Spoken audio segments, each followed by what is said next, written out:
हाँ, तो स्टूडेंट्स हम लोग कॉम्बिनेशन ऑफ रजिस्टर्स के बारे में पढ़ रहे थे, है ना। तो दो तरह के रजिस्टर होते हैं जिसके बारे में शॉर्ट डिस्क्रिप्शन हम लोगों ने पढ़ा था। एक होता है सीरीज और दूसरा होता है पैरेलल। तो सीरीज के बारे में हम लोग पढ़ रहे थे।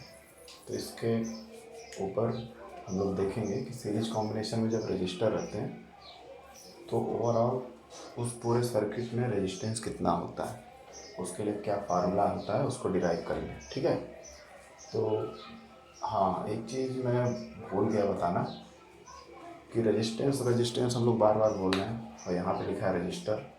तो रजिस्टर वो डिवाइस होता है या एक वायर होता है, कोई भी चीज़, कंडक्टर, उसको रजिस्टर बोलते हैं जो करंट के पाथ को रोकता है। ठीक है, उस डिवाइस को बोलते हैं, चाहे वो कंडक्टिंग वायर हो, चाहे कोई डिवाइस हो, अप्लायंस हो। और रेजिस्टेंस उसके यूनिट का नाम है ना। या उसको उसको एक शब्द दिया गया रेजिस्टेंस, यानी जो चीज़ें रजिस्टर हैं उनके अंदर रेजिस्टेंस होता है, वही चीज़ों वो करंट के पाथ को रोकती है। ठीक है, फ्लो होने से। ठीक। तो ये रजिस्टर का सिंबल हम लोगों ने पहले ही पढ़ा है। ओके। तो ये सीरीज कॉम्बिनेशन में हम लोगों ने पिक्चर बनाया था, सर्किट डायग्राम। ठीक है। और सर्किट डायग्राम में हम लोगों ने क्या समझा था कि जब रजिस्टर्स या कुछ इलेक्ट्रॉनिक डिवाइसेस, अलग अलग रेजिस्टेंस वाले डिवाइसेस जब सीरीज में कनेक्ट रहेंगे, यानी वन बाय वन, एक ही कंडक्टिंग वायर से सीरीज में क्रम से कनेक्टेड रहेंगे, तो उनको हम लोग सीरीज कॉम्बिनेशन बोलते हैं। सीरीज कॉम्बिनेशन तो दो फैक्टर हैं बहुत ज़रूरी, कि सीरीज कॉम्बिनेशन में जब भी रेजिस्टेंस या इलेक्ट्रिकल अप्लायंसेस कनेक्टेड रहते हैं तो उनमें करंट इक्वली, मतलब करंट हर जगह एक समान होता है, एक बराबर होता है। ठीक है।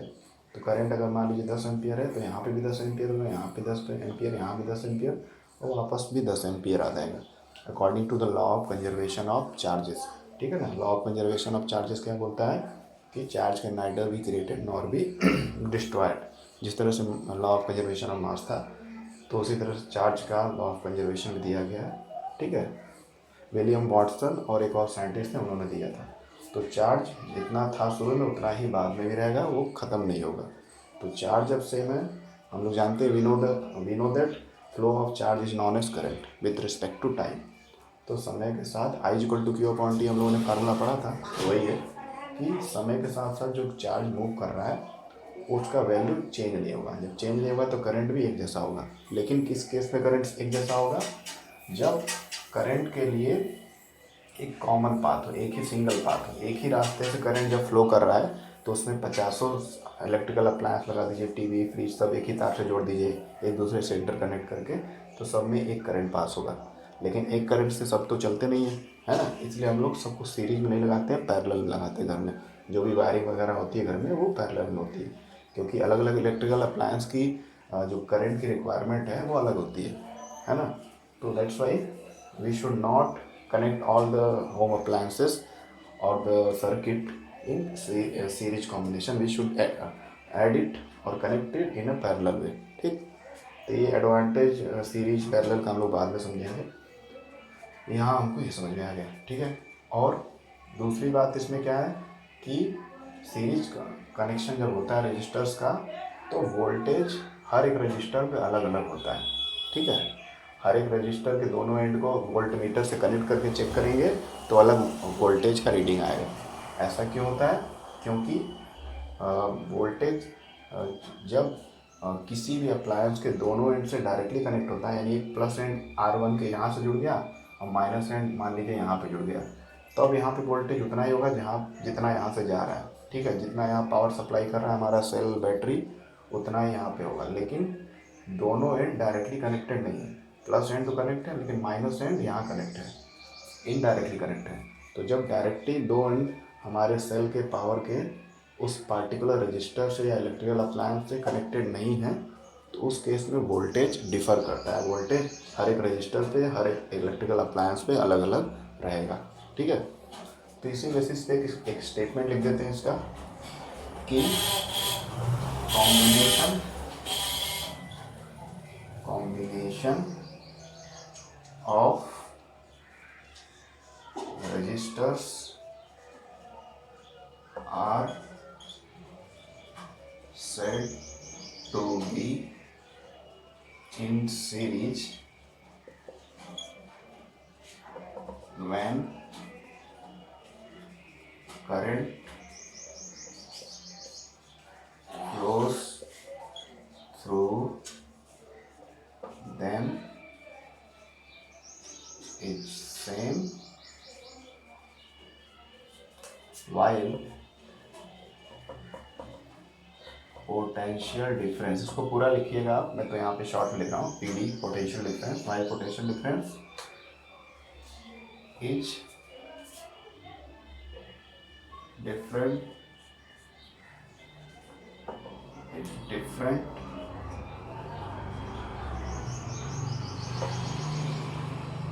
across each register।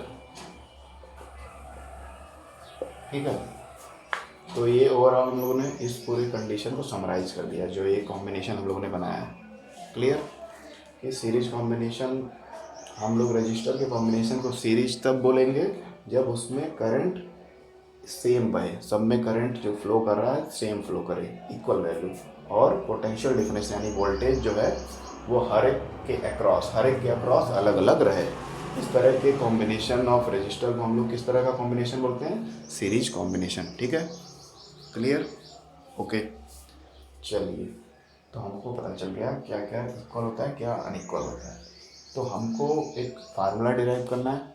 ठीक है, वो फार्मूला हम लोग किसकी सहायता डिराइव करेंगे? तीन हमारे पास वेरिएबल्स हैं, वोल्टेज, रेजिस्टेंस और करंट।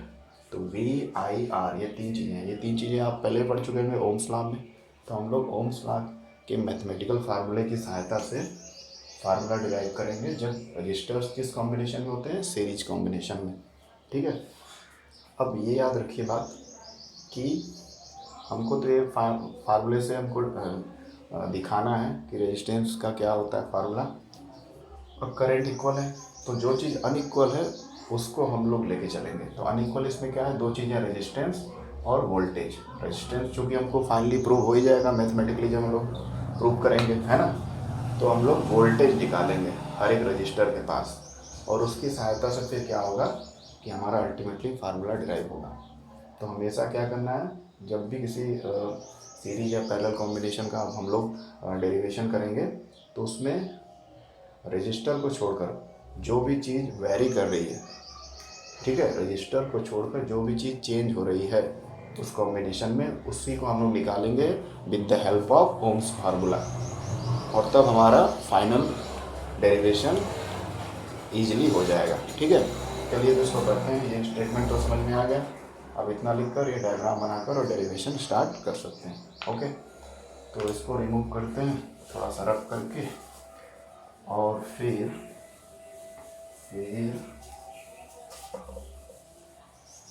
हाँ, अब क्या करना है यहाँ पे, अच्छा, तो according to Ohm's law, Ohm's law से हम जानते हैं फार्मूला क्या होता है? V equal to I into R, है ना, ये बेसिक फार्मूला बना था हम लोगों का। अब हम लोग मान लेते हैं टोटल यहाँ पे कोई पोटेंशियल होगा ना, टोटल कोई वोल्टेज होगा, उसको V मान लेते हैं, जो पूरे के थ्रू होकर जा रहा है। ठीक, वो बट जा रहा है, थोड़ा थोड़ा अलग अलग वैल्यू हो जा रहा है, इस पे इस पे इस पे। ठीक है, यहाँ पे हम लोग, अगर ये आवाज़ आ रही है गाड़ी की, हेलीकॉप्टर की आवाज़ है, थोड़ा सा वेट करते हैं, कुछ ज़्यादा ही आवाज़ आ रहा है। ओके, चलिए, तो ओवरऑल जो हम लोग पावर सप्लाई कर रहे हैं उसका कुछ वोल्टेज होगा, वो टोटल इस सर्किट का वोल्टेज होगा, है ना, तो उसको V मान लेंगे। तो टोटल पोटेंशियल डिफरेंस इस सर्किट का जो हमने ड्रॉ किया है वो V हो गया, और potential difference at R1, potential difference R1 पे क्या है? V1। पोटेंशियल डिफरेंस R2 पे क्या है? V2। ठीक है, R2 पे कितना? V2, कुछ अलग वैल्यू आ रहा है। पोटेंशियल डिफरेंस R3 पे कितना है? V3। ठीक है, अलग अलग पोटेंशियल रहेगा सीरीज कॉम्बिनेशन में, इसलिए हम लोगों ने उनके नाम में 1 2 3 ये सब्सक्रिप्ट लगा दिया है। ठीक, तो अलग अलग पोटेंशियल हो गया। अब इस फार्मूले की सहायता से हम लोग क्या करेंगे? तीनों को निकाल लेंगे। ठीक है। तो सबसे पहले टोटल वोल्टेज V है, तो ये हमारा फार्मूला हो गया है ना, टोटल वोल्टेज, ये हमारा ओम्स लॉ का फार्मूला हो गया। अब यहाँ पे V1 पे कितना हमारा वोल्टेज यहाँ पर कितना होगा, तो V1 बराबर I, करंट तो सेम है, I ही रहेगा हर जगह, I1 I2 I3 नहीं लेना है क्योंकि करंट सेम है, I इंटू R1, ठीक है, I इंटू R1। यहाँ पे वोल्टेज कितना होगा, I, ये I बह रहा है, ये R1 रेजिस्टेंस है इसका। V2 पे देखते हैं, I इंटू R2। V3 पे देखते हैं, I इंटू R3, ठीक है। तो ये ओम्स लॉ के बेसिक फार्मूले पे हम लोग पोटेंशियल डिफरेंस निकाल रहे हैं अलग अलग रजिस्टर पे, क्योंकि पोटेंशियल डिफरेंस यहाँ पे डिफरेंट था, अलग था, है ना। तो जो चीज़ रजिस्टर के अलावा डिफरेंट होगी उसी को हम लोग सॉल्व आउट करेंगे तो हमारा फाइनल फार्मूला आ जाएगा, ठीक है। तो इसलिए हम लोग पोटेंशियल निकाल रहे हैं हर एक रजिस्टर में। ये तीनों पोटेंशियल हमको आ गए, V1 V2 का वैल्यू, ओके। इसको थोड़ा सा मिटा देते हैं, क्लियर हो गया है ना। ओके, ये हो गया, इसको मिटाना पड़ेगा जगह कम है, पता मिटा देते हैं थोड़ा सा, ठीक है। अब ये तो हो गया तीनों वोल्टेज अलग अलग जगह पे, अलग अलग रजिस्टर पे। टोटल वोल्टेज क्या है, V माना गया है, तो टोटल वोल्टेज V है, टोटल करंट I है, इंटू टोटल जो रजिस्टेंस आएगा, टोटल ओवरऑल उस पूरे सर्किट का सीरीज कॉम्बिनेशन में, उसको हम लोग इक्विवेलेंट रेजिस्टेंस बोलेंगे, RE लिख सकते हैं, ठीक है, RE। तो ये हमारा टोटल वोल्टेज का फार्मूला हो गया, V equal to I into RE। RE यानी सारे सर्किट में जितने भी रजिस्टर हैं, जितने भी रेजिस्टेंस है उसका सम, ठीक है। ये हमारा फार्मूला बन गया, ओके। अब जो इस सर्किट में वोल्टेज है, यहाँ से निकला V, कैपिटल V है, वो गया थोड़ा सा इसमें बढ़ गया, थोड़ा सा इसमें बढ़ गया, थोड़ा सा इसमें बढ़ गया, लेकिन ये जो V है ये किसके बराबर है, इन तीनों के सम के बराबर होगा। जितना पोटेंशियल, जितना भी वोल्टेज ये दे रहा है पावर सप्लाई, उतना ही होगा नहीं, उससे ज़्यादा तो निकलेगा नहीं पोटेंशियल। जितना दे रहा है उतना ही यहाँ वोल्टेज पहुँच रहा होगा, और तीनों को अगर हम लोग जोड़ेंगे तो इस वोल्टेज के बराबर ही होगा, है ना, क्योंकि मेन पावर सोर्स ये V है। तो V बराबर क्या होगा, V1 plus V2 plus V3, तीनों के सम के बराबर ही होगा, ठीक है, उससे ज़्यादा तो होगा नहीं। तो हम लोग लिख सकते हैं, इसको मिटा देते हैं, कि total potential difference in circuit, कौन से सर्किट में, इस वाले सर्किट में, सीरीज में, V इक्वल टू, कॉमन लगा देते हैं, V equal to V1 plus V2 plus V3, ठीक है। हम इन सब का वैल्यू रख देते हैं। V का क्या वैल्यू है, ये, ठीक है, V का वैल्यू क्या है, I इंटू RE, RE मतलब इक्विवेलेंट रेजिस्टेंस, टोटल रेजिस्टेंस इस पूरे सर्किट का, यानी तीनों का सम, या जो भी देखते हैं हम लोग, है ना। तो I इंटू RE, ठीक, या फिर इसको RS भी लिख सकते हैं, क्योंकि सीरीज में सारे कनेक्टेड हैं, तो सारे का जो रेजिस्टेंस टोटल आएगा वो सीरीज कॉम्बिनेशन के लिए स्मॉल s या कैपिटल S लिखेंगे, ठीक है, इसका सब्सक्रिप्ट में, तो ज़्यादा वो क्लियर रहेगा, ठीक। तो टोटल वोल्टेज का वैल्यू है I इंटू RS। उसके बाद V1 हम लोगों ने क्या निकाला था, I into R1 plus I into V2 के लिए क्या था, R2 plus I into R3 में तीनों वैल्यू अभी निकाला था, उसको मिटा दिया जगह कम है। तो ये टोटल पोटेंशियल डिफरेंस हम सर्किट का निकाल रहे हैं, तो टोटल पोटेंशियल डिफरेंस होगा इन तीनों पोटेंशियल के सम के बराबर होगा, ठीक है। अब उन्हीं का वैल्यू मैं पुट कर रहा हूँ, ओके। अब क्या हम लोग देखेंगे कि इस तरफ क्या कॉमन है, करंट कहीं भी चेंज नहीं हो रहा है, क्योंकि सीरीज में है तो करंट इक्वली फ्लो हो रहा है इसमें, ठीक है, उसका वैल्यू कहीं वेरी नहीं कर रहा है, तो करंट कॉमन चीज़ है। बाकी R1 R2 R3 डिफरेंट है, तो इस करंट को ले लेते हैं कॉमन, तो क्या आएगा, R1, तो हमारा आएगा R1 plus R2 plus R3, और यहाँ पे भी करंट को कॉमन ले लें, मान लेते हैं, तो ये आ गया RS। तो करंट दोनों साइड इक्वल टू के कैंसिल आउट हो जाएंगे, है ना, इनका वैल्यू सेम है पूरे सर्किट में, तो हमारा क्या आ गया, RS is equal to R1 plus R2 plus R3।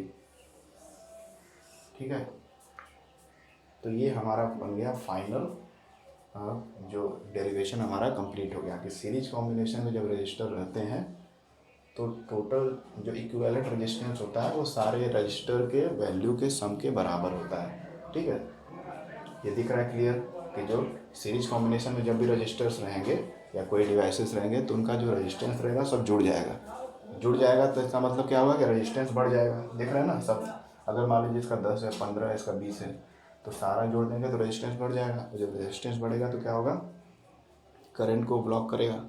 और उस वजह से अगर आप इसको घर पे करके देखेंगे एक्टिविटी छोटे से बैटरी और एलईडी की सहायता से, तो आप देखेंगे सीरीज में अगर 2-3 बल्ब जला रहे हैं तो सब धीमे धीमे जलेंगे, लेकिन जैसे उसको पैरेलल में जोड़ेंगे, आगे हम लोग पढ़ेंगे पैरेलल के बारे में, तो वहाँ पर रेजिस्टेंस कम हो जाता है और उस वजह से वहाँ जो बल्ब होता है अच्छी से हाई इंटेंसिटी से ग्लो करता है। तो यही चीज़ यहाँ क्लियर हो रही है कि रेजिस्टेंस का वैल्यू बढ़ जाता है किस केस में, सीरीज में, क्योंकि सारे रेजिस्टेंस की वैल्यू सम हो जाते हैं in series combination.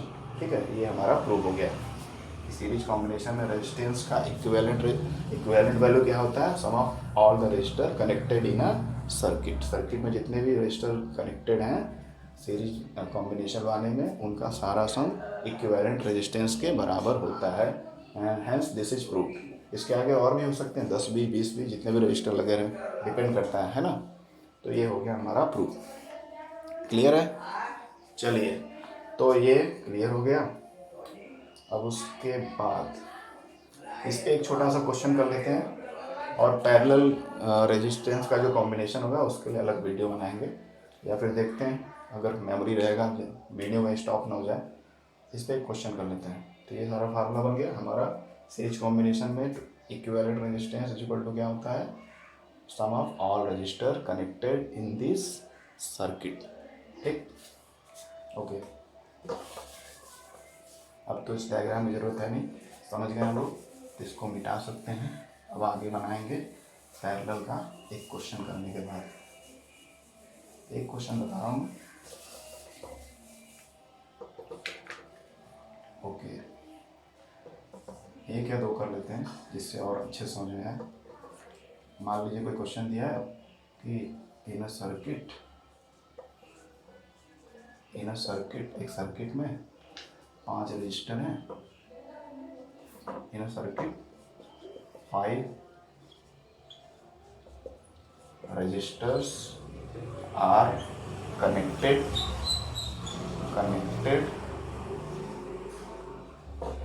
In series. ठीक है, इन सीरीज कॉम्बिनेशन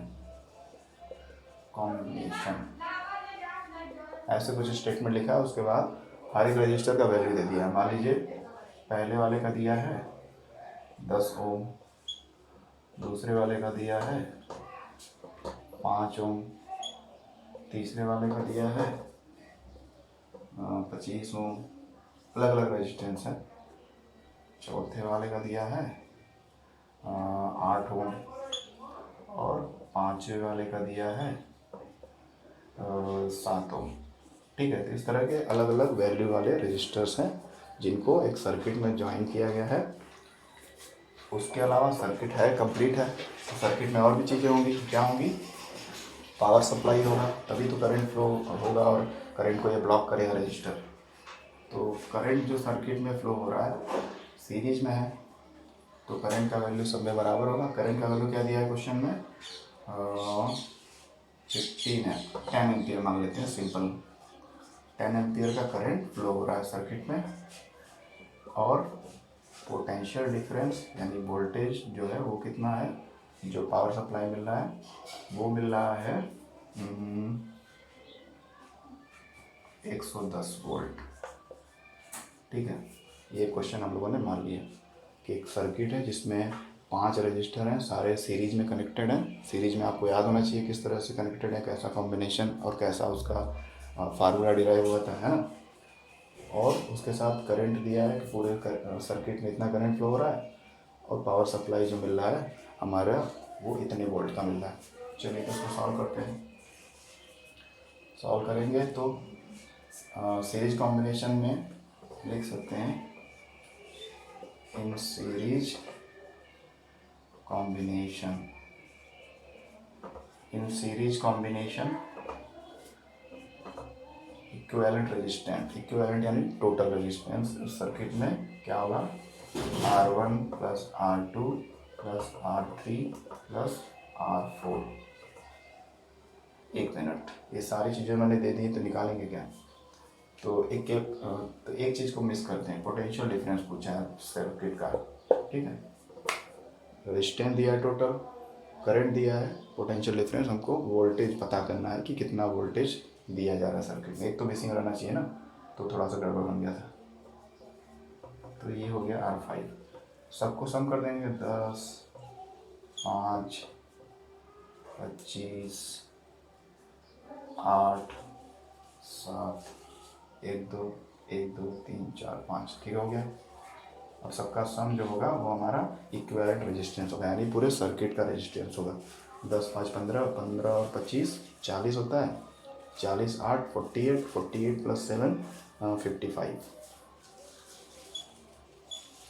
55 ओम, ठीक है। इस तरह भी लिख सकते हैं या इस तरह का सिंबल बना सकते हैं। तो सीरीज कॉम्बिनेशन में जो सारे हमारे रजिस्टर लगे हुए हैं 5 इस सर्किट में, इस क्वेश्चन के अकॉर्डिंग, वो उनका टोटल जो वैल्यू आया है रेजिस्टेंस का वो इतना आया है, क्योंकि रेजिस्टेंस का फार्मूला हम लोग डिराइव किए हैं, सारे वैल्यूज़ का सम हो जाता है सीरीज कॉम्बिनेशन में। तो हमको ये टोटल रेजिस्टेंस पता चल गया, टोटल हमको करंट भी पता है क्वेश्चन में, हमको निकालना पोटेंशियल डिफरेंस यानी V वोल्टेज, ठीक है। तो वही ओम्स लॉ अकॉर्डिंग टू, हमेशा आपको लिखना पड़ेगा according to Ohm's law, according to Ohm's law हमको निकालना क्या है, V potential difference. V equal to क्या होता है, I into R, I into R. Current दिया है 10 और हमारा रेजिस्टेंस टोटल आया है 55। ये टोटल पोटेंशियल पूछा है क्वेश्चन में, आपको चेंज भी कर सकता है, हो सकता है पूछे कि आपको पोटेंशियल अराउंड दिस, जैसे हम लोगों ने डिराइवेशन करते समय बोला था ना कि कोई एक रजिस्टर है, हर रजिस्टर पे वोल्टेज अलग अलग आएगा सीरीज कॉम्बिनेशन में। लेकिन क्वेश्चन दो तरह से बन सकते हैं, हर एक रजिस्टर पूछ सकता है, जैसे पूछ लेगा कि find the value of potential difference, find the value of potential difference around 8 ohm resistor, यानी 8 ओम रजिस्टर के पास कितना वोल्टेज पहुंचेगा, ठीक है। तो उस तरह भी पूछ सकता है, या फिर यहाँ पे मैंने जो क्वेश्चन बनाया वो सिंपल बनाया है कि ये टोटल वोल्टेज पूछ रहा है, यानी जो पावर सप्लाई है उसका वोल्टेज क्या है, ठीक। तो ये सबका निकाल रहा हूँ मैं। तो 55 इंटू 10, 55 10 जा 550, ठीक है। तो ये हमारा आ गया पोटेंशियल डिफरेंस 550 वोल्ट। तो सीरीज कॉम्बिनेशन के जो क्वेश्चंस आएंगे कुछ इस प्रकार से आएंगे, इसका आप प्रैक्टिस करिए अच्छे से, और मैं क्वेश्चंस आपको दूंगा। पहले हम लोग इसको समझ लें, डेरिवेशन दोनों के पैरेलल के भी, देयर आफ्टर हम लोग क्वेश्चन सॉल्व भी कुछ करेंगे इस पर, और उसके साथ साथ मैं आपको क्वेश्चन कुछ दूंगा भी सॉल्व करने के लिए, ठीक है। तो इस तरह से सिंपल वे है, आप आराम से सॉल्व कर सकते हैं। रजिस्टर अगर सीरीज में लगे हैं तो उस तरह के क्वेश्चन को कैसे सॉल्व करना है with the help of Ohm's law, और साथ ही साथ जो हम लोगों ने डेरिवेशन किया है सीरीज या पैरेलल का, उसकी सहायता से, ठीक है। चलिए, तो क्लियर हो गया, अब इसको मिटा देते हैं, ओके। उसके बाद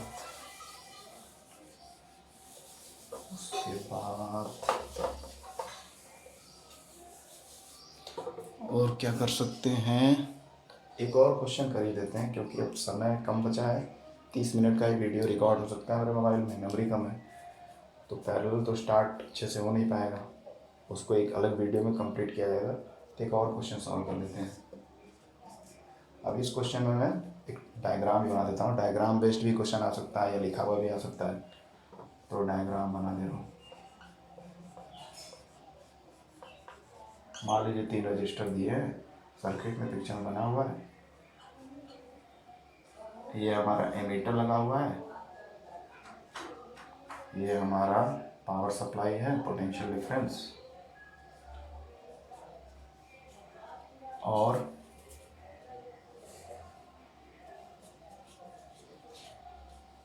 ये वोल्ट मीटर लगा हुआ है हर एक रजिस्टर के पास, ठीक है।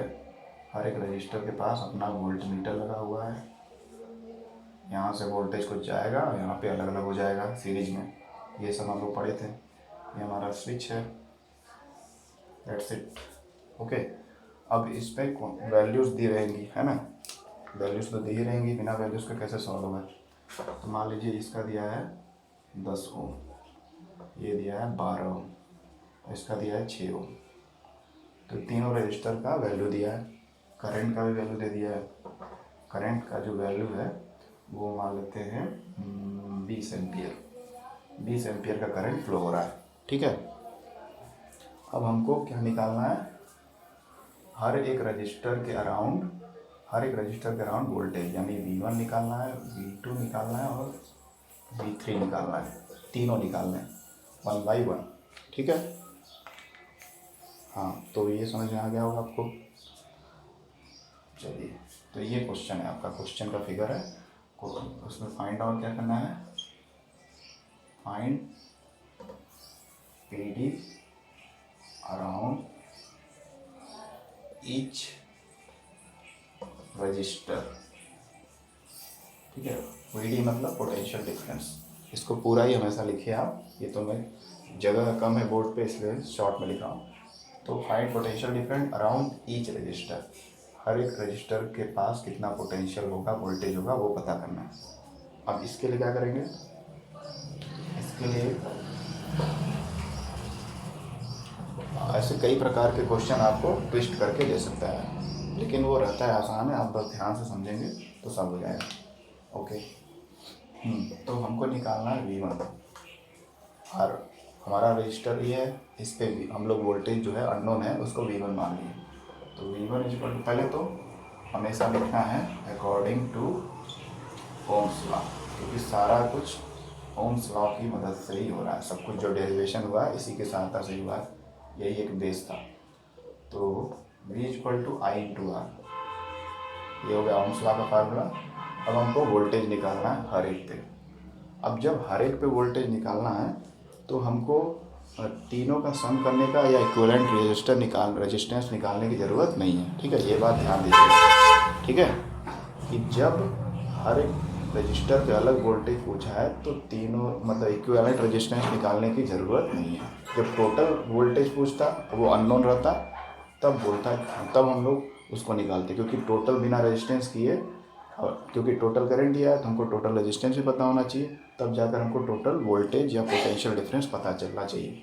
बट यहाँ पे हर एक पे पता करना है तो इक्विवेलेंट रेजिस्टेंस की ज़रूरत नहीं है। तो इस तरह से आपको कंडीशंस थोड़े समझने पड़ेंगे। तो V1 इक्वल टू हो गया I इंटू R1, तो करंट है हमारा 20 एम्पियर, R1 कितना है 10 ओम, तो मल्टीप्लाई किए 20 दाम में 200 वोल्ट, ठीक है। तो जितना भी यहाँ से मान लीजिए कुछ पोटेंशियल जा रहा है, पोटेंशियल डिफरेंस वोल्टेज, उसका 200 वोल्ट यहाँ पहुँच रहा है, इस 10 ओम के पास 200 वोल्ट पहुँच रहा है दिए गए कंडीशन के अनुसार। अब V2 करेंगे I इंटू R1, इसी ओम्स लॉ की मदद से ही कर रहे हैं हम लोग, है ना। बस रेजिस्टेंस बदल रहे हैं क्योंकि यहाँ पे अलग लगती हैं। तो करंट तो वही रहेगा 20 एम्पियर, क्योंकि सीरीज में करंट हमेशा सेम रहता है, बार बार बता रहा हूँ, याद रखिए। और वोल्टेज हमेशा डिफरेंट, इसलिए वोल्टेज देखिए हर केस में अलग आएगा। 12 दूना 24 और एक जीरो लगा देंगे, 240 वोल्ट। दूसरे रजिस्टर के पास कितना वोल्टेज पहुँच रहा है, 240 वोल्ट। तीसरे का निकालते हैं I इंटू R3, तीसरे का रेजिस्टेंस है 6 ओम, सॉरी पहले करंट रखना है I यानी कि 20, फिर R यानी कि 26 या 120, है ना। तो इस तरह से हम लोगों ने करके वोल्टेज या पोटेंशियल डिफरेंस तीनों रजिस्टर के पास में निकाल लिया कि हर एक रजिस्टर के पास कितना वोल्टेज पहुंच रहा है हमारे इस पावर सप्लाई से, जब करंट उस सर्किट में 20 एम्पियर का है और सारे रजिस्टर जब सीरीज में कनेक्टेड हुए हैं, ठीक है। सीरीज में हमेशा करंट बराबर रहेगा, इसलिए हम लोग हर केस में देख रहे करंट बराबर ले रहे हैं, है ना, याद आ रहा होगा आपको। और सीरीज में वोल्टेज हर एक रजिस्टर के पास अलग अलग होता है, वो भी आप देख रहे हैं यहाँ पे आंसर में। तो इस तरह से हमारा ये क्वेश्चन बड़े ही आसानी से सॉल्व हो गया। ठीक है, तो इसी तरह से प्रैक्टिस करिए। कई सारे तरह के ट्विस्ट करके आ सकते हैं क्वेश्चन, बट आपको अगर बेसिक याद रहेगा तो अच्छे से सॉल्व हो जाएगा। ओके, तो इस तरह से हम लोग सीरीज जो कॉम्बिनेशन है इसको कंप्लीट करते हैं। बाद में और क्वेश्चन लगाएंगे जब ये चैप्टर कंप्लीट हो जाएगा, तो इस पर और न्यूमेरिकल्स लगाएंगे। ओके, फिलहाल एक क्लियर है। अब हम लोग नेक्स्ट वीडियो में कॉम्बिनेशन ऑफ रजिस्टर्स में पैरेलल कॉम्बिनेशन को पढ़ेंगे। ओके, चलिए, तो फिलहाल के लिए इतना ही। Okay, bye bye.